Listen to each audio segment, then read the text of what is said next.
We're the only ones getting taken off the plane. Look at this. This video at the center of a newly filed lawsuit against American Airlines appears to show a number of black men after they've been removed from a flight allegedly due to a complaint about offensive body odor.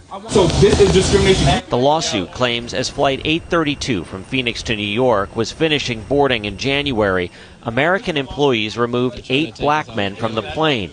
They were not traveling together, weren't seated next to each other, did not know each other, and appeared to be the only black men on the flight, according to the suit filed early this morning. As I got my things and walked to the front of the plane and made a left to the jet bridge, I noticed that there was 7 other black men. And that kind of was like, okay, what's happening here? For plaintiffs Emmanuel Jean Joseph, Alvin Jackson, and Xavier Veal, Flight 832 was a connection. They'd taken an earlier flight from Los Angeles without issue.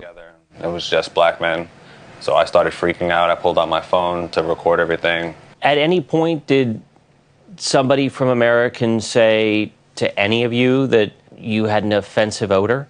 No. The lawsuit claims over the course of about an hour, the men were kept in the jetway and then moved to the gate area where they were told they'd be rebooked on another flight to New York later that day, and alleges an American employee indicated the complaint about offensive body odor had come from a white male flight attendant.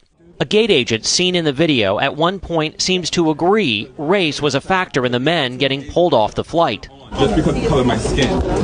Okay. I do not disagree. But when another flight to New York couldn't be found, they were put back on the same plane. Had to go back on the plane with everybody looking at us, you know, for me, very uncomfortable. Everybody staring at me.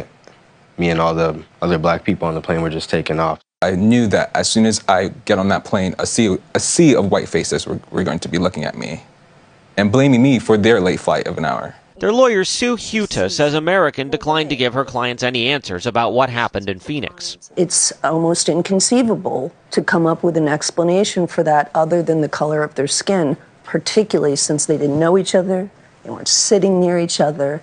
It seems fairly apparent that race was part of this dynamic. The lawsuit cites other recent incidents where passengers have alleged being discriminated against by American and a 2017 NAACP travel advisory urging members not to fly the airline. It was lifted about 8 months later.